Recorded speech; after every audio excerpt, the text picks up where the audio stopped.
Hello ನಮಸ್ಕಾರ, ನೀವು ನೋಡ್ತಾ ಇದ್ದೀರಾ ನ್ಯೂಸ್ ಫಸ್ಟ್. ನಾನು ರಕ್ಷತ್ ಶೆಟ್ಟಿ. ನಿನ್ನೆ ತಾನೇ ಲೋಕಸಭೆಯ ಫಲಿತಾಂಶ ಪ್ರಕಟ ಆಗಿದೆ. ಪ್ರಕಟವಾಗಿರುವಂಥ ಫಲಿತಾಂಶ ಅನೇಕ ಲೆಕ್ಕಾಚಾರಗಳಿಗೆ ಕಾರಣ ಆಗ್ತಾ ಇದೆ. ಹೀಗಾದರೆ ಹೇಗೆ ಅನ್ನೋ ಲೆಕ್ಕಾಚಾರಗಳು ಶುರುವಾಗಿದೆ. ಅಂದರೆ NDA ಮೈತ್ರಿಕೂಟಕ್ಕೆ ಬಹುಮತ ಇದೆ, ಪಕ್ಷವಾಗಿ ಬಿಜೆಪಿಗೆ ಬಹುಮತ ಇಲ್ಲ.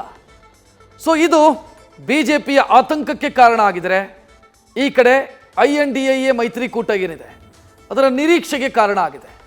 ಏನಾದರೂ ಒಂದು ಮ್ಯಾಜಿಕ್ ಆಗತ್ತೆ, ಅಲ್ಲಾಗುವಂಥ ಸಮಸ್ಯೆ ನಮಗೆ ಅನುಕೂಲವನ್ನು ಮಾಡಬಹುದು. ಅಲ್ಲೇನೋ ಪ್ರಾಬ್ಲಮ್ ಕ್ರಿಯೇಟ್ ಆದರೆ ಆ ಪ್ರಾಬ್ಲಮ್ನಿಂದ ನಮಗೇನೋ ಲಾಭ ಆಗುವಂಥ ಸಾಧ್ಯತೆ ಇದೆ.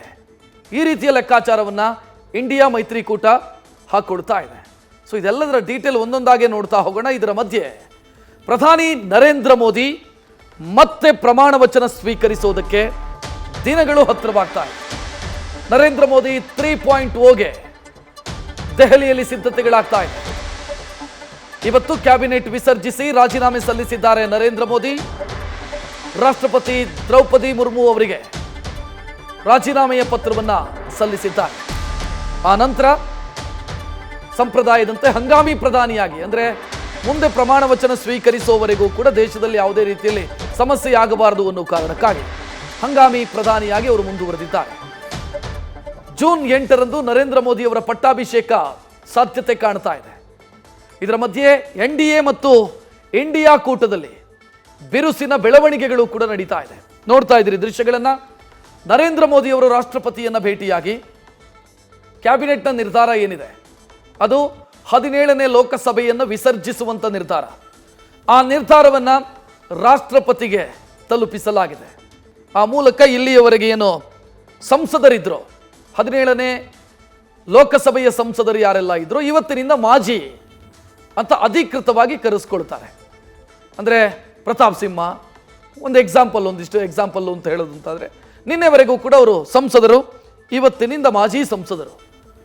ಪ್ರಧಾನಿ ಹಂಗಾಮಿ ಪ್ರಧಾನಿ, ಸಚಿವರುಗಳು ಮಾಜಿ ಸಚಿವರುಗಳು ಆಗಿದ್ದಾರೆ. ಸೊ ಕ್ಯಾಬಿನೆಟ್ ವಿಸರ್ಜನೆ, 17ನೇ ಲೋಕಸಭೆಯನ್ನು ವಿಸರ್ಜನೆ ಮಾಡಿ ಅವರು ರಾಷ್ಟ್ರಪತಿಯನ್ನು ಭೇಟಿಯಾಗಿದ್ದಾರೆ. ಕ್ಯಾಬಿನೆಟ್ನ ನಿರ್ಧಾರವನ್ನು ಅವರಿಗೆ ತಿಳಿಸಿದ್ದಾರೆ. ಮತ್ತು ಮುಂದಿನ ಪ್ರಧಾನಿ ಆಯ್ಕೆಯಾಗುವವರೆಗೂ ಕೂಡ ಹಂಗಾಮಿ ಪ್ರಧಾನಿಯಾಗಿ ನರೇಂದ್ರ ಮೋದಿಯವರನ್ನು ಮುಂದುವರಿಯಿರಿ ಅಂತ ರಾಷ್ಟ್ರಪತಿಗಳು ಸೂಚನೆಯನ್ನು ಕೊಟ್ಟಿದ್ದಾರೆ. ಇದು ಮುಖ್ಯಮಂತ್ರಿ ಬದಲಾವಣೆಯ ಪ್ರಕ್ರಿಯೆಯೂ ಕೂಡ ಹಿಂಗೇನೆ.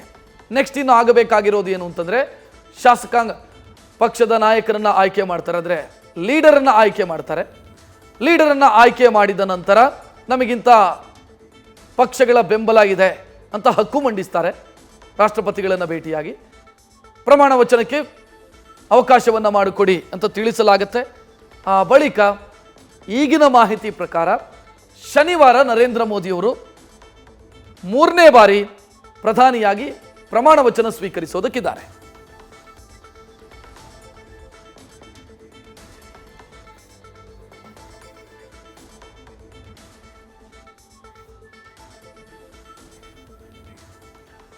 ಸರ್ಕಾರ ರಚನೆಯ ಸರ್ಕಸ್ಸು ಕೂಡ ಈಗ ಶುರುವಾಗಿದೆ. ಕಾರಣ ಆ ನಂಬರ್ಸ್ ಏನಿದಾವೆ, ಆ ನಂಬರ್ಸು ಬೇರೆ ಬೇರೆ ಲೆಕ್ಕಾಚಾರಕ್ಕೆ ಕಾರಣ ಆಗಿರೋದ್ರಿಂದ ಪ್ರಮಾಣ ವಚನಕ್ಕೆ ಪ್ರಧಾನಿ ನರೇಂದ್ರ ಮೋದಿಯವರು ಸಿದ್ಧತೆಯನ್ನು ಮಾಡಿಕೊಳ್ತಾ ಇದ್ದಾರೆ. ಈ ಮಧ್ಯೆ NDA ಮೈತ್ರಿಕೂಟ ಬಹುಮತಕ್ಕಾಗಿ ಬೇಕಾಗಿರುವಂಥ ಸರ್ಕಸ್ಸನ್ನು ಕೂಡ ಮಾಡಿಕೊಳ್ತಾ ಇದೆ. ಚಂದ್ರಬಾಬು ನಾಯ್ಡು ಮತ್ತು ನಿತೀಶ್ ಕುಮಾರ್ ಈ ಫಲಿತಾಂಶದಲ್ಲಿ ಅವರನ್ನು ಇಂಪ್ಯಾಕ್ಟ್ ಪ್ಲೇಯರ್ಸ್ ಅಂತ ಕರೀಬಹುದು. ಸೊ ಅವರಿಬ್ಬರ ನಿಲುವು ನಿರ್ಧಾರಗಳು ಬಹಳ ಮುಖ್ಯ ಆಗುತ್ತೆ. ಇಬ್ಬರಲ್ಲಿ ಯಾರಾದರೂ ಒಬ್ಬರು ಕೈ ಕೊಟ್ಟರೆ NDAಗೇನು ಪ್ರಾಬ್ಲಮ್ ಆಗಲ್ಲ. ಅಂದರೆ ನಿತೀಶ್ ಕುಮಾರ್ ಕೈ ಕೊಟ್ಟರು ಅಂತ ಅನ್ಕೊಳ್ಳೋಣ, ಚಂದ್ರಬಾಬು ನಾಯ್ಡು ಅವರ ನೆರವಿನೊಂದಿಗೆ ಸರ್ಕಾರ ನಡೆಯುತ್ತೆ, ಏನೂ ಸಮಸ್ಯೆ ಇಲ್ಲ. ಒಂದು ವೇಳೆ ಚಂದ್ರಬಾಬು ನಾಯ್ಡುನೇ ಕೈ ಕೊಟ್ಟರು ಅಂತ ಅನ್ಕೊಳ್ಳೋಣ, ನಿತೀಶ್ ಕುಮಾರ್ ಅವರ ನೆರವಿನೊಂದಿಗೆ ಸರ್ಕಾರ ನಡೆಯುತ್ತೆ, ಯಾವ ಸಮಸ್ಯೆನೂ ಕೂಡ ಇಲ್ಲ. ಪ್ರಾಬ್ಲಮ್ ಯಾವಾಗ ಆಗತ್ತೆ ಅಂತಂದರೆ, ಇಬ್ಬರು ಎಟ್ ಎ ಟೈಮ್ ಕೈ ಕೊಟ್ಟರು ಅಂತ ಅನ್ಕೊಳ್ಳಿ, ಇಬ್ಬರು ಕೂಡ NDA ಮೈತ್ರಿಕೂಟದ ಸಹವಾಸವೇ ಬೇಡ ಅಂತ ಹೊರಗೆ ಬಂದರು ಅಂತ ಅನ್ಕೊಳ್ಳಿ, ಆಗ ಈ ಸರ್ಕಾರಕ್ಕೆ ಸಮಸ್ಯೆ ಶುರುವಾಗುತ್ತೆ.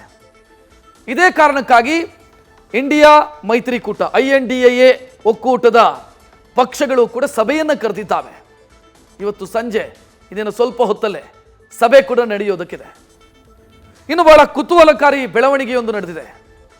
ನಿತೀಶ್ ಕುಮಾರ್ ಮತ್ತು ತೇಜಸ್ವಿ ಯಾದವ್, ಬಿಹಾರದ ಮುಖ್ಯಮಂತ್ರಿ ಮತ್ತು ಬಿಹಾರದ ಮಾಜಿ ಉಪಮುಖ್ಯಮಂತ್ರಿ ಇಬ್ಬರು ಒಂದೇ ವಿಮಾನದಲ್ಲಿ ದೆಹಲಿಗೆ ಬಂದರು.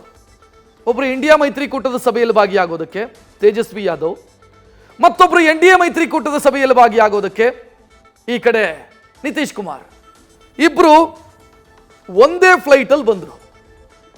ಇದು ಬಹಳ ಕುತೂಹಲಕ್ಕೆ ಕಾರಣ ಆಗಿದೆ. ಇನ್ನೊಂದೆಡೆ NDA ಮೈತ್ರಿಕೂಟದ ಜೊತೆಗೆ ನಾನು ಇದ್ದೀನಿ ಅಂತ ಚಂದ್ರಬಾಬು ನಾಯ್ಡು ಇವತ್ತು ಸುದ್ದಿಗೋಷ್ಠಿ ನಡೆಸಿ ಭರವಸೆಯನ್ನು ಕೂಡ ಕೊಟ್ಟರು. ನಾನು ಆಗಲೇ ಹೇಳಿದೆ, ಒಂದು ದೃಶ್ಯ ನಿಮ್ಮ ಮುಂದೆ ಇಡ್ತಾ ಇದ್ದೀವಿ. ಅದೇ ಇಬ್ಬರು ಒಂದೇ ವಿಮಾನದಲ್ಲಿ ಬಂದರು ಅನ್ನೋದು ನೋಡ್ತಾ ಇದ್ದೀರಿ. ಇದು ಆರಂಭದಲ್ಲಿ ವಿಡಿಯೋ ನೋಡ್ತಾ ಇದ್ದೀರಲ್ಲ, ಅದು ಆರಂಭ. ಆ ಸಂದರ್ಭದಲ್ಲಿ ಹಿಂಭಾಗದಲ್ಲಿ ತೇಜಸ್ವಿ ಯಾದವ್ ಇದ್ದಾರೆ, ಮುಂದಿನ ಸೀಟ್ನಲ್ಲಿ ನಿತೀಶ್ ಕುಮಾರ್ ಇದ್ದಾರೆ. ಆ ಬಳಿಕ ಇಬ್ಬರು ಒಟ್ಟಿಗೆ ಕೂತ್ಕೊಂಡ್ರು. ಆ ಫೋಟೋ ಕೂಡ ವೈರಲ್ ಆಗ್ತಾ ಇದೆ. ಒಟ್ಟಿಗೆ ಸರ್ಕಾರ ಮಾಡಿದವರು, ಅವರು ಮುಖ್ಯಮಂತ್ರಿಯಾಗಿ ಇವರು ಉಪಮುಖ್ಯಮಂತ್ರಿಯಾಗಿ ಸರ್ಕಾರ ನಡೆಸಿದ್ದಾರೆ. ಬಿಹಾರದಲ್ಲಿ JDU RJD ಕಾಂಗ್ರೆಸ್ ಸರ್ಕಾರ ಮಾಡಿದೆ. ಆ ನಂತರ ನಿತೀಶ್ ಕುಮಾರ್ ಅವರಿಗೆ ಅದರಲ್ಲಿ ಸರಿ ಹೋಗಲಿಲ್ಲ, ವಾಪಸ್ ಬಂದರು NDAಗೆ. ಸೊ ಈಗ ಇವರಿಬ್ಬರು ಒಟ್ಟಿಗೆ ಪ್ರಯಾಣ ಬೆಳೆಸಿರೋದು ನಾನಾ ಲೆಕ್ಕಾಚಾರಗಳಿಗೆ ಕಾರಣ ಆಗಿದೆ. ನಿತೀಶ್ ಕುಮಾರ್ ಇಂಡಿಯಾ ಮೈತ್ರಿಕೂಟಕ್ಕೆ ಹೋಗ್ತಾರೋ ಅಥವಾ ತೇಜಸ್ವಿ ಯಾದವ್ ಅವರನ್ನೇ NDA ಕರ್ಕೊಂಡು ಬರ್ತಾರೋ ನಿತೀಶ್ ಕುಮಾರ್ ಗೊತ್ತಿಲ್ಲ. ಯಾವ ಸಾಧ್ಯತೆಯೂ ಕೂಡ ನಡೆಯಬಹುದು. Politics is the art of possibilities ಅಂತ ಕರೀತಾರೆ. ಸಾಧ್ಯತೆಗಳ ಸಮರ ಇದು. ಯಾವ ಸಾಧ್ಯತೆಯೂ ಕೂಡ ಇರುತ್ತೆ. ಸೊ ಆ ಕಾರಣಕ್ಕಾಗಿ ಒಂದು ಇವರು ಅವ್ರ ಜೊತೆ ಹೋಗಬಹುದು ಅನ್ನುವಂಥ ಲೆಕ್ಕಾಚಾರ, ಇಲ್ಲ ಅವರು ಇವ್ರ ಜೊತೆಗೆ ಬರಬಹುದು ಅನ್ನೋ ಲೆಕ್ಕಾಚಾರ. ಯಾರಿಗೂ ಗೊತ್ತು, ನಾಳೆ ತೇಜಸ್ವಿ ಯಾದವೇ ನಾವು ಬಿಹಾರದ ಅಭಿವೃದ್ಧಿಗಾಗಿ NDAಯನ್ನು ಬೆಂಬಲಿಸ್ತೀವಿ ಅಂತ ಹೇಳಿಬಿಟ್ರೆ ಆಗ ಸೊ ನೀವು ಕನ್ಕ್ಲೂಷನಿಗೆ ಬರೋದಕ್ಕಾಗಲ್ಲ. ಇವರು ಅವ್ರ ಜೊತೆ ಹೋಗ್ತಾರೋ, ಅವರು ಇವ್ರ ಜೊತೆ ಹೋಗ್ತಾರೋ, ಅಥವಾ ಸ್ನೇಹ ಸಂಬಂಧದ ಮಾತುಕತೆ ಅಷ್ಟೇನೋ ಗೊತ್ತಿಲ್ಲ. ಬಟ್ ಇದು ಸಾಕಷ್ಟು ಚರ್ಚೆ ಆಗ್ತಾ ಇದೆ ಇವತ್ತು.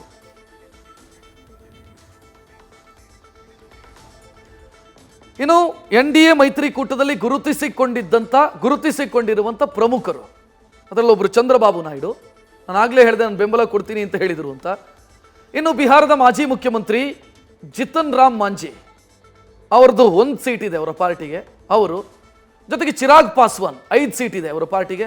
ಚಿರಾಗ್ ಪಾಸ್ವಾನ್ ಅವರು ಮಾತನಾಡಿದ್ದಾರೆ. ಅಂದರೆ ಈ ಸಭೆ ಆಗ್ತಾ ಇದೆ ಈಗ ಸದ್ಯ. ಸಭೆಗೆ ಹೋಗೋದಕ್ಕಿಂತ ಮೊದಲು ಅವರು ಮಾತನಾಡಿರೋದು ನೋಡೋಣ. We are in NDA. I am going for NDA meeting. In course of time, anything we'll report to you. Thank you. We are in NDA.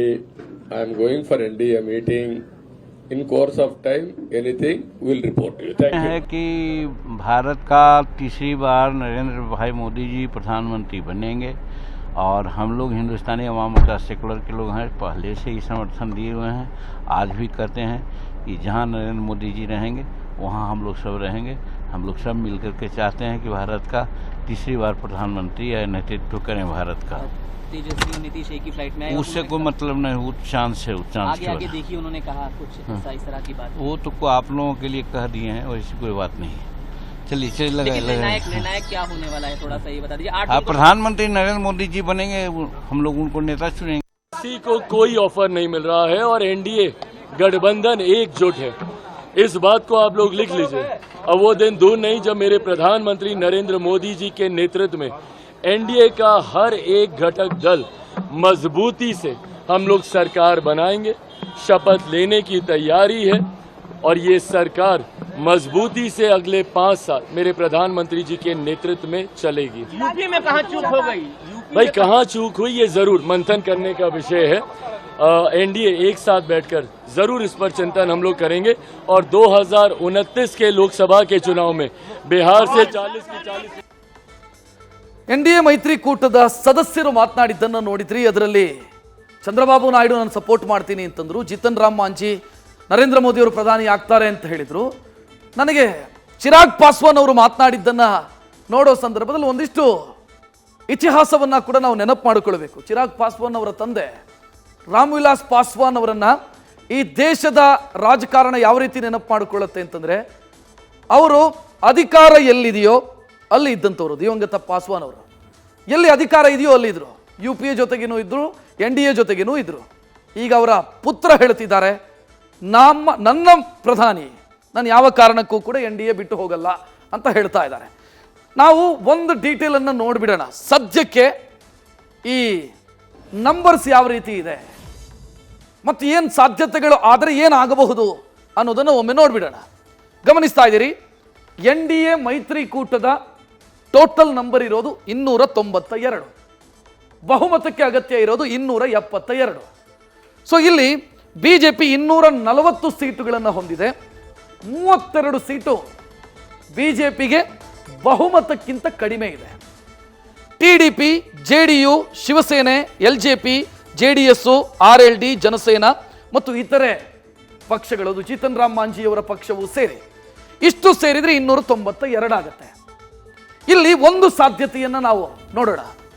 ಒಂದು ವೇಳೆ JDUನ ನಿತೀಶ್ ಕುಮಾರ್ ಅವರು ಇವತ್ತೇನು ವಿಮಾನದಲ್ಲಿ ಹೋಗ್ತಾ ಇರೋದನ್ನು ನೋಡಿದ್ವಿ ನಾವು, ಅವರೇನಾದರೂ ಈ NDA ಮೈತ್ರಿಕೂಟವನ್ನು ತ್ಯಜಿಸಿದ್ರು ಅಂತ ಅನ್ಕೊಳ್ಳಿ. ಅಲ್ಲಿಗೆ NDA ಮೈತ್ರಿಕೂಟಕ್ಕೆ ಏನಾದರೂ ಪ್ರಾಬ್ಲಮ್ ಆಗುತ್ತಾ ಅಂತ ಕೇಳಿದರೆ ನೋ, ಏನೂ ಆಗಲ್ಲ. ಸದ್ಯಕ್ಕೆ ನಿತೀಶ್ ಕುಮಾರ್ ಏನಾದರೂ ಇಲ್ಲ, ನಾನು ಈ ಮೈತ್ರಿಕೂಟದಲ್ಲಿ ಇರಲ್ಲ ಅಂತ ಹೇಳಿದರೆ ಈ ನಂಬರು 280 ಆಗುತ್ತೆ ಅಷ್ಟೇ. 12 ಸೀಟ್ ಈ ಕಡೆಗೆ ಬರಬಹುದು, ಅಥವಾ ಈ ಕಡೆಗೆ ಏನಾದರೂ ಅವ್ರು ಬಂದರೆ 12 ಸೀಟ್ ಈ ಕಡೆ ಬರಬಹುದು. ಬಟ್ 280 ಇರುತ್ತೆ. ಒಂದು ಸರಳ ಬಹುಮತದ ಸರ್ಕಾರ ಇರುತ್ತೆ. ಒಂದು ವೇಳೆ TDPಯ ಚಂದ್ರಬಾಬು ನಾಯ್ಡು ನಾನು ಹೋಗ್ತೀನಿ ಅಂತ ಅನ್ಕೊಂಡ್ರು ಅಂತ ಅನ್ಕೊಳ್ಳೋಣ. ನಿತೀಶ್ ಕುಮಾರ್ ಇಲ್ಲೇ ಇರ್ತಾರೆ, ಚಂದ್ರಬಾಬು ನಾಯ್ಡು ಇಂಡಿಯಾ ಮೈತ್ರಿಕೂಟದ ಜೊತೆ ಗುರುತಿಸಿಕೊಂಡ್ರು ಅಂತ ಅನ್ಕೊಳ್ಳೋಣ. 292 ಇದ್ದಿದ್ದು 276 ಆಸುಪಾಸಲ್ಲಿ ನಂಬರ್ ಬರುತ್ತೆ. ಸೊ ಏನೂ ಸಮಸ್ಯೆ ಆಗಲ್ಲ. ಒಂದು ವೇಳೆ ಇಬ್ರೂ ಹೋದರೆ TDPನೂ ಹೋಗುತ್ತೆ, JDUನೂ ಹೋಗುತ್ತೆ ಅಂತಾದಾಗ ಮಾತ್ರ NDA ಮೈತ್ರಿಕೂಟಕ್ಕೆ ಪ್ರಾಬ್ಲಮ್ ಸೃಷ್ಟಿಯಾಗುತ್ತೆ. ಅಂದರೆ 265 ಆಸುಪಾಸಲ್ಲಿ ನಂಬರ್ಸ್ ಬರೋದಕ್ಕೆ ಬರುತ್ತೆ. 265 ಆಸುಪಾಸಲ್ಲಿ ನಂಬರ್ ಬಂದು ಇದು ಕೂಡ 260 ಆಸುಪಾಸಿಗೆ ಬಂದು ನಿಂತರೆ, ಈ 16 ಮತ್ತು 12 ಸೇರಿ 250 ಆಸುಪಾಸಿಗೆ ಏನಾದರೂ ಬಂದು ನಿಂತು ಅಂತ ಅನ್ಕೊಂಡಾಗ ಇಲ್ಲಿ ಉಳಿದಂಥ ಈ ಪಕ್ಷಗಳು ಆಗ ಯೋಚನೆ ಮಾಡೋದಕ್ಕೆ ಶುರು ಮಾಡ್ತವೆ. ಶಿವಸೇನೆ ಇರ್ಬೋದು, LJP ಇರ್ಬೋದು, ಈಗಾಗಲೇ ನೀವು ಮಾತನಾಡಿದ್ದನ್ನು ನೋಡಿದ್ರಿ, ಚಿರಾಗ್ ಪಾಸ್ವಾನ್, ಅಥವಾ ಬೇರೆ ಬೇರೆ RLD ಇರ್ಬೋದು, ಜನಸೇನಾ ಇರಬಹುದು, ಇತರ ಬೇರೆ ಬೇರೆ ಪಕ್ಷಗಳು ಆಗ ಯೋಚನೆ ಮಾಡಬಹುದು, ಎಲ್ಲಿ ಗುರುತಿಸಿಕೊಂಡ್ರೆ ಹೆಚ್ಚು ಲಾಭ ಇದೆ ಅಂತ ಯೋಚನೆ ಮಾಡಬಹುದು. ಯಾವಾಗ ಇವರಿಬ್ಬರು ಎದ್ದು ಹೋದಾಗ ಮಾತ್ರ. ಇವರಿಬ್ಬರ ಪೈಕಿ ಒಬ್ಬರು ಉಳ್ಕೊಂಡ್ರೂ ಕೂಡ NDAಗೆ ಯಾವ ಪ್ರಾಬ್ಲಮ್ಮೂ ಇಲ್ಲ. ಒಂದು ವೇಳೆ ಇವರಲ್ಲಿ TDPಯವರು ಏನಾದರೂ ಹೋದ್ರು ಅಂತ ಅನ್ಕೊಳ್ಳೋಣ ಆ ಕಡೆಗೆ, ಆಗ ಪಾಲಿಗೆ ಒಂದು ಆಪ್ಷನ್ ಇಲ್ಲಿ ಓಪನ್ ಆಗುತ್ತೆ. ಈ YSRC ನೋಡ್ತಾ ಇದ್ದೀರಿ, YSR ಕಾಂಗ್ರೆಸ್, ಜಗನ್ಮೋಹನ್ ರೆಡ್ಡಿ ಅವರ ಕಾಂಗ್ರೆಸ್ ಇದು. ಇವರಿಗೆ ಮತ್ತು ಇದಕ್ಕೆ TDPಗೆ ಹಾವು ಮುಂಗುಸಿ ಅಂತ ದ್ವೇಷ ಇದೆ. ಒಂದು ವೇಳೆ ಚಂದ್ರಬಾಬು ನಾಯ್ಡು ಇಂಡಿಯಾ ಮೈತ್ರಿಕೂಟಕ್ಕೆ ಹೋದ್ರೆ YRC ಬೆಂಬಲ ಈ ಕಡೆಗೆ ಬರುವಂತ ಸಾಧ್ಯತೆ ಇದೆ, ಹೇಳೋದಕ್ಕೆ ಸಾಧ್ಯ ಇಲ್ಲ. ಅದು ಡೈರೆಕ್ಟ್ ಬೆಂಬಲ ಆಗದಿದ್ರೂ ಕೂಡ ಬಾಹ್ಯ ಬೆಂಬಲ ಸಿಗಬಹುದು. ಕಾರಣ, ಈ ಹಿಂದೆ ರಾಜ್ಯಸಭೆಯಲ್ಲಿ ಜಗನ್ಮೋಹನ್ ರೆಡ್ಡಿ ಅವರ ಪಾರ್ಟಿ NDAಯನ್ನು ಬೆಂಬಲಿಸಿದಂಥ ಉದಾಹರಣೆ ಇದೆ. ಇನ್ನು ಇದೊಂದು ನಂಬರ್ ನೋಡ್ತಾ ಇದ್ದೀರಿ, 1 ಅಕಾಲಿ ದಳ. ಇದು BJPಯ ಜೊತೆಗೆ ಬಹುಕಾಲದ ಮೈತ್ರಿಯಲ್ಲಿದ್ದಂಥ ಪಾರ್ಟಿ. ಪಂಜಾಬಲ್ಲಿ ಅಧಿಕಾರವನ್ನು ನಡೆಸ್ತಾ ಇದ್ದಿದ್ದು BJP ಮತ್ತು ಅಕಾಲಿ ದಳ. ಸೊ ಈ ಪಾರ್ಟಿಯ ಒಂದು ನಂಬರು ಈ ಕಡೆ ಬರಬಹುದು. ಪಕ್ಷೇತರರು 7 ಮಂದಿ ಇದ್ದಾರೆ. ಅದರಲ್ಲಿ BJP ಜೊತೆಗೆ ಸಂಪರ್ಕ ಇರೋರೆಷ್ಟು, ಕಾಂಗ್ರೆಸ್ ಜೊತೆಗೆ ಪೂರ್ವ ಸಂಪರ್ಕ ಇರೋರೆಷ್ಟು ಅನ್ನೋದೆಲ್ಲ ಮುಖ್ಯ ಆಗುತ್ತೆ. ಮತ್ತು ಅವರ ಮನಸ್ಥಿತಿ ಇದೆಲ್ಲವೂ ಕೂಡ ಮುಖ್ಯ ಆಗುತ್ತೆ. ಆ ಸಿಚುವೇಶನ್ ಏನಾದರೂ ಬಂದರೆ ಅಲ್ಲಿಯವರೆಗೂ ಕೂಡ ಈಗ ನಾಡಿದ್ದೇನು ಪ್ರೊಸೀಜರು, ನರೇಂದ್ರ ಮೋದಿ ಅವರು ಪ್ರಮಾಣ ವಚನ ಸ್ವೀಕರಿಸ್ತಾರೆ. ಅದಾದ ಬಳಿಕ ಬಹುಮತ ಸಾಬೀತು ಮಾಡಬೇಕಾಗತ್ತೆ. ಬಹುಮತ ಸಾಬೀತು ಮಾಡಿದ ನಂತರ 6 ತಿಂಗಳ ಬಳಿಕ ಏನಾದರೂ ಇದರಲ್ಲಿ ಯಾರಾದರೂ ಎದ್ದು ಹೋದ್ರು ಅಂತ ಅನ್ಕೊಳ್ಳೋಣ, ಸರಿ ಹೋಗಲಿಲ್ಲ, ಅವಿಶ್ವಾಸ ನಿರ್ಣಯ ಪಾಸ್ ಮಾಡ್ತಾರೆ. ಅಲ್ಪಮತಕ್ಕೆ ಸರ್ಕಾರ ಕುಸಿದಿದೆ ಅಂತಾದರೆ ಸರ್ಕಾರ ಬಿದ್ದು ಹೋಗುತ್ತೆ. ಆದರೆ ಅವಿಶ್ವಾಸ ನಿರ್ಣಯ ಪಾಸ್ ಮಾಡೋ ಸಂದರ್ಭದಲ್ಲಿ ಈ ಸರ್ಕಾರ ನೋ ಕಾನ್ಫಿಡೆನ್ಸ್ ಮೋಷನ್ನ ಮೂವ್ ಮಾಡಿದ್ರು ಅಂತ ಅನ್ಕೊಳ್ಳೋಣ. ಆಗ ಈ ಒಕ್ಕೂಟಕ್ಕೆ ಅಧಿಕಾರದಲ್ಲಿರೋದ್ರಿಂದ, ಆಗ ಅಧಿಕಾರದಲ್ಲಿರೋದ್ರಿಂದ ಬೇರೆ ಬೇರೆ ದಾರಿಗಳು ಓಪನ್ ಆಗುತ್ತೆ. ಬೇರೆ ಬೇರೆ ದಾರಿಗಳಿದ್ದಾವೆ, ಸರ್ಕಾರ ಉಳಿಸಿಕೊಳ್ಳೋದಕ್ಕೆ ಬೇರೆ ಬೇರೆ ದಾರಿಗಳಿದ್ದಾವೆ. ಈ ದೇಶ ಆ ದಾರಿಗಳನ್ನು ನೋಡಿದೆ. ಸೊ ಆ ಕಾರಣಕ್ಕಾಗಿ ಸದ್ಯಕ್ಕಂತೂ NDA ಮೈತ್ರಿಕೂಟಕ್ಕೆ ನಂಬರ್ಸ್ ಲೆಕ್ಕದಲ್ಲಿ ನೋಡಿದರೆ ಪ್ರಾಬ್ಲಮ್ ಇಲ್ಲ. ಆದರೆ ಹಿಂದಿನಂತೆ ಅಧಿಕಾರವನ್ನು ಮಾಡಬಹುದಾ ಅನ್ನೋದು ಪ್ರಶ್ನೆ. ಸೊ ಆ ಪ್ರಶ್ನೆಗೆ ಉತ್ತರ ನಿಮ್ಮ ಮುಂದೆ ಇಡುವಂಥ ಪ್ರಯತ್ನ ನಾನು ಮಾಡ್ತೀನಿ. ಹಂಗಿನ ಅರಮನೆಯಲ್ಲಿ ಪ್ರಧಾನಿ ನರೇಂದ್ರ ಮೋದಿ ಅವರಿಗೆ ಎದುರಾಗಬಹುದಾದಂಥ ಸವಾಲುಗಳು ಏನಾಗಬಹುದು? ಈ ಮೈತ್ರಿ ಸರ್ಕಾರದಿಂದ ನರೇಂದ್ರ ಮೋದಿ ಅವರ ಕೈ ಕಟ್ಟಿ ಹಾಕುವಂಥ ಸ್ಥಿತಿ ಯಾವ ರೀತಿ ನಿರ್ಮಾಣ ಆಗುತ್ತೆ? ಡೀಟೇಲ್ ನೋಡೋಣ. ಮೊದಲನೇದಾಗಿ, ಈಗ ಪ್ರಮಾಣ ವಚನ ಸ್ವೀಕರಿಸಿದ ಬಳಿಕ ಕ್ಯಾಬಿನೆಟ್ ರಚಿಸಬೇಕು. ಕ್ಯಾಬಿನೆಟ್ ರಚಿಸೋ ಸಂದರ್ಭದಲ್ಲಿ ಇಕ್ಕಟ್ಟಿನ ಸ್ಥಿತಿ ನಿರ್ಮಾಣ ಆಗಬಹುದು. ಯಾರನ್ನ ಕ್ಯಾಬಿನೆಟ್ಗೆ ತೆಗೆದುಕೊಳ್ಳಬೇಕು? ಒಂದೊಂದು ಸೀಟ್ ಗೆದ್ದಂಥ ಪಕ್ಷಗಳು ಕೂಡ ನಾನು ಕ್ಯಾಬಿನೆಟ್ಗೆ ಬರಬೇಕು ಅಂತ ಕೇಳುವಂಥ ಸಾಧ್ಯತೆ ಇದೆ. ಈಗ ಹಿಂದೂಸ್ತಾನ್ ಅವಾಮ್ ಮೋರ್ಚಾ ಜಿತನ್ ರಾಮ್ ಮಾಂಜಿ ಒಂದು ಸೀಟು, ಅವರು ಕೇಳ್ತಾರೆ ನಾನು ಮಂತ್ರಿ ಆಗಬೇಕು ಅಂತ ಕೇಳಬಹುದು, ಬೇಡಿಕೆ ಇಡಬಹುದು. ಸೊ ಯಾರನ್ನು ತೆಗೆಳೋದು ಕ್ಯಾಬಿನೆಟ್ಗೆ, ಯಾರನ್ನು ಬಿಡೋದು ಅನ್ನುವಂಥ ಸ್ಥಿತಿ ನಿರ್ಮಾಣ ಆಗುತ್ತೆ. ಖಾತೆ ಹಂಚಿಕೆ ಅಂದರೆ ಯಾರಿಗೆ ಯಾವ ಖಾತೆ, ಮಂತ್ರಿಗಳನ್ನು ತೆಗೆದುಕೊಂಡ್ರು ಅಂತ ಅನ್ಕೊಳ್ಳೋಣ. ತೆಗೆದುಕೊಂಡ ನಂತರ ಖಾತೆಯ ವಿಚಾರದಲ್ಲೂ ಕೂಡ ಜಟಾಪಟಿ ಆಗ್ಬೋದು. ಕರ್ನಾಟಕದ ಕುಮಾರಸ್ವಾಮಿ ಕೃಷಿ ಖಾತೆ ಕೇಳಿದರೆ ನಿತೀಶ್ ಕುಮಾರ್ ಅವರು ನಮ್ಮ ಪಕ್ಷಕ್ಕೂ ಕೊಡಿ, ಕೃಷಿ ಖಾತೆನೇ ನಮಗೂ ಬೇಕು ಅಂತ ಕೇಳಬಹುದು. ಪ್ರಮುಖ ಖಾತೆಗಳ ಮೇಲೆ ಮಿತ್ರ ಪಕ್ಷದ ನಾಯಕರು ಕಣ್ಣಿಡಬಹುದು. ಸೊ ಇದೊಂದು ದೊಡ್ಡ ಪ್ರಾಬ್ಲಮ್ ಸೃಷ್ಟಿಯಾಗುತ್ತೆ. ಇನ್ನು ಬಿಹಾರ ಮತ್ತು ಆಂಧ್ರ ಪ್ರದೇಶ ವಿಶೇಷ ಅನುದಾನಕ್ಕೆ ಬೇಡಿಕೆ ಇಡಬಹುದು. ನಮ್ಮ ರಾಜ್ಯ ಹಿಂದುಳಿದಿದೆ ಅನ್ನೋ ಕ್ರೈಟೀರಿಯಾ, ಅದಕ್ಕಾಗಿ ನಮಗೆ ವಿಶೇಷ ಅನುದಾನ ಕೊಡಿ ಅಂತ ಕೇಳಬಹುದು. ಇನ್ನು ಬಿಹಾರದವರು ವಿಶೇಷ ಸ್ಥಾನಮಾನ ಏನೋ ಕೇಳ್ತಾ ಇದ್ದಾರಂತೆ, ಅಂದರೆ ಒಂದು ಪರ್ಟಿಕ್ಯುಲರ್ ರೀಜನ್ಗೆ ಸಂಬಂಧಿಸಿದಂತೆ ವಿಶೇಷ ಸ್ಥಾನಮಾನ ಕೇಳೋದಕ್ಕೆ ಅವಕಾಶ ಇದೆ. ಮಹಾರಾಷ್ಟ್ರದಲ್ಲಿ ವಿದರ್ಭ, ನಮ್ಮಲ್ಲಿ ಹೈದರಾಬಾದ್, ಕರ್ನಾಟಕ. ಸೊ ಇದೇ ರೀತಿ ಬಿಹಾರ ಕೂಡ ಕೇಳುವಂಥ ಸಾಧ್ಯತೆ ಇದೆ. ಬಿಹಾರ ಕೇಳ್ತು ಅಂತಾದರೆ ಉಳಿದ ರಾಜ್ಯಗಳು ಸುಮ್ಮನೆ ಕೂರೋದಿಲ್ಲ, ಅವರು ಕೇಳ್ತಾರೆ.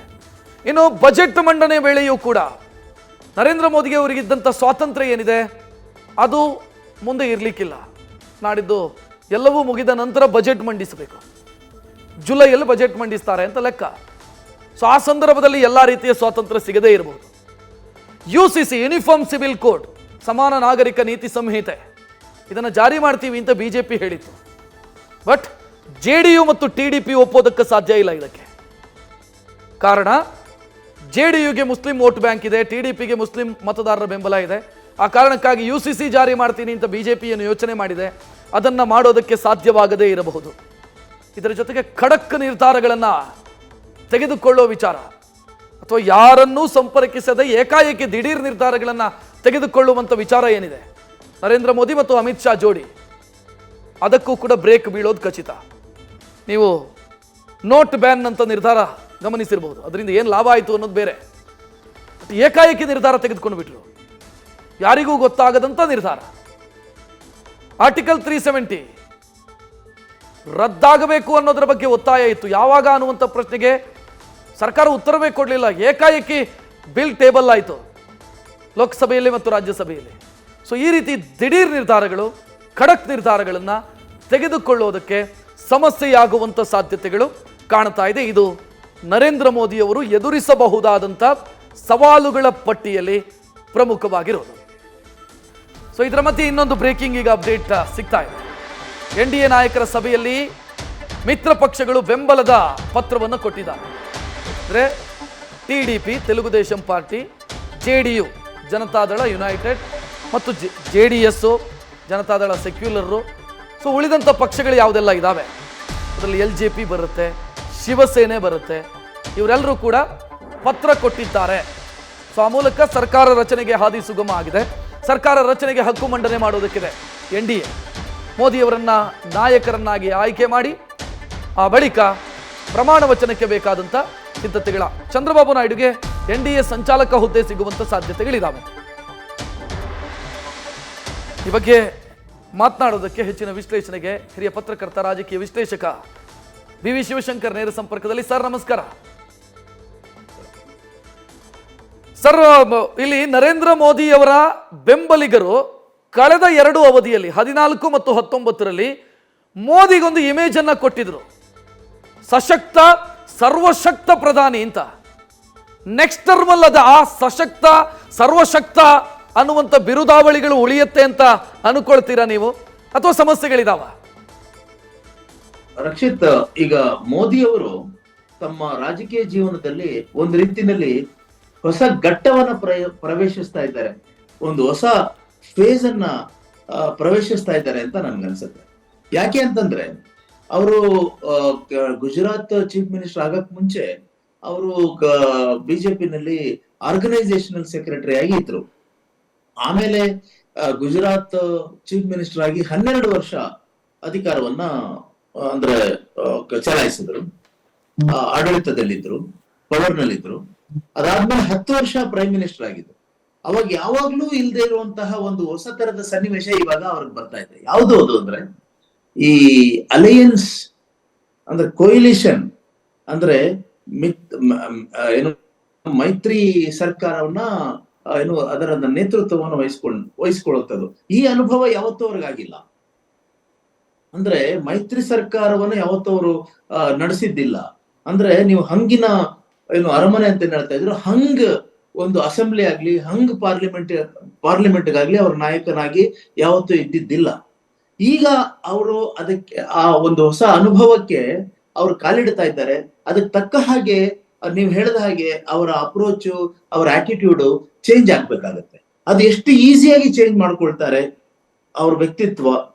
ಆಮೇಲೆ ಅವರು ಇವಾಗ ಅಲ್ಲಿ ಅಕ್ಸೆಪ್ಟಬಿಲಿಟಿ ಅನ್ನೋದು ಬೇಕಾಗುತ್ತೆ. ಮುಖ್ಯವಾಗಿ ಈಗ ಏನು ಕೊಯಿಲೇಷನ್ ಧರ್ಮ ಅಂತ ಕೆಲವರು ಹೇಳ್ತಾರೆ, ಇನ್ ಕೆಲವರು ಕೊಯಿಲೇಷನ್ ಕಂಪಲ್ಷನ್ ಅಂತ ಹೇಳ್ತಾರೆ.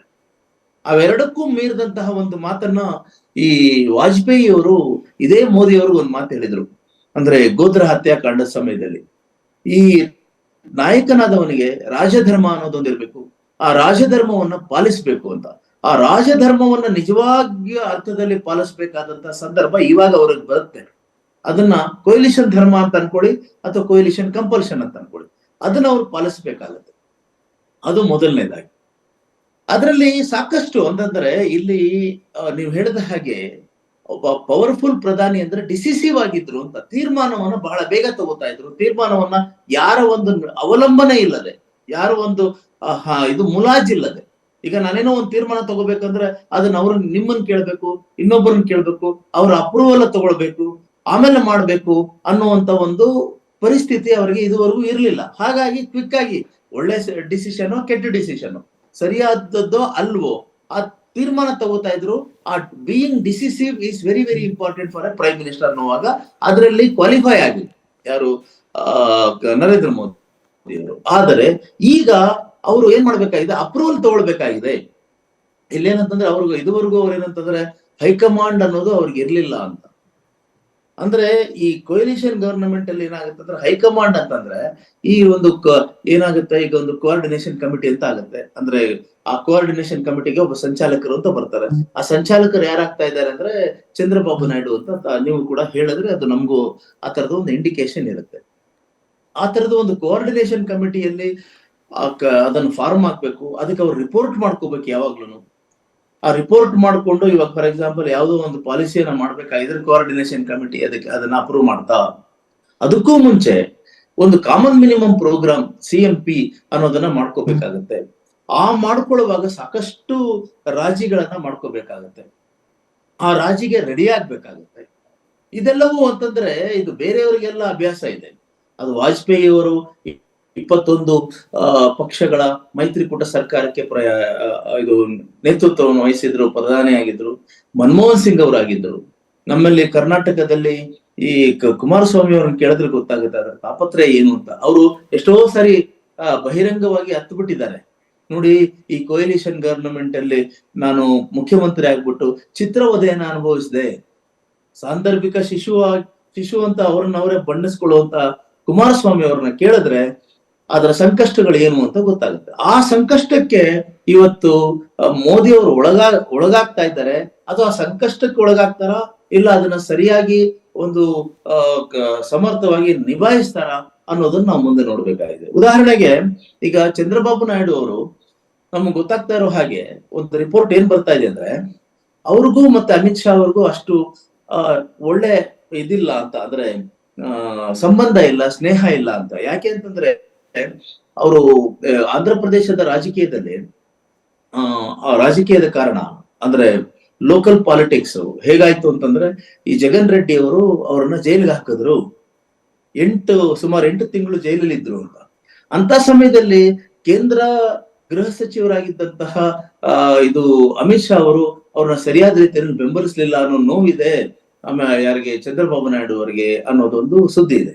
ಆ ಒಂದು ಇದರ ಹಿನ್ನೆಲೆಯಲ್ಲಿ ಮೋದಿ ಅವರಿಗೆ ಒಂದು ಷರತ್ತನ್ನು ಹಾಕಿದ್ದಾರೆ ಅನ್ನುವಂತ ಒಂದು ರಿಪೋರ್ಟ್ ಇದೆ. ಏನದು ಅಂದ್ರೆ ಅಮಿತ್ ಶಾ ಅವರು ಇದು ಏನು ಗೃಹ ಸಚಿವರು ಆಗೋ ಹಾಗಿಲ್ಲ, ಆ ಗೃಹ ಖಾತೆ ನಮಗೆ ಕೊಡ್ಬೇಕು ಅಂತ ಕೇಳ್ತಾ ಇದ್ದಾರೆ ಅಂತ. ಇದನ್ನ ಅಂದ್ರೆ ಇಲ್ಲೇ ಶುರುವಾಯ್ತು. ಎರಡನೇದು, ಈ ನಿತೀಶ್ ಕುಮಾರ್ ಅವರಿಗೆ ಬರೀ 19 ಸೀಟ್ ಮಾತ್ರ ಇದೆ, ಸರಿ. ಆದ್ರೆ 19 is also N important number. ನಾವು ಈಗ ಒಂದೊಂದು ಸೀಟು ಕೂಡ ಆಡ್ ಆಗ್ತಾ ಹೋಗುತ್ತೆ. ಅವರು ಈಗಾಗಲೇ ಅವರ ಬೆಂಬಲಿಗರ ಮೂಲಕ ನಿತೀಶ್ ಕುಮಾರ್ ಯಾಕೆ ಪ್ರೈಮ್ ಮಿನಿಸ್ಟರ್ ಆಗಬಾರ್ದು ಅನ್ನುವಂತ ಮಾತುಗಳನ್ನು ಕೇಳ್ತಾ ಇದ್ದಾರೆ.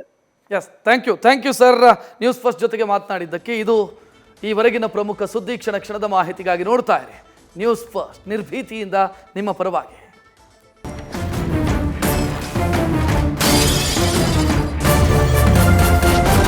ನ್ಯೂಸ್ ಫಸ್ಟ್, ನಿರ್ಭೀತಿಯಿಂದ ನಿಮ್ಮ ಪರವಾಗಿ.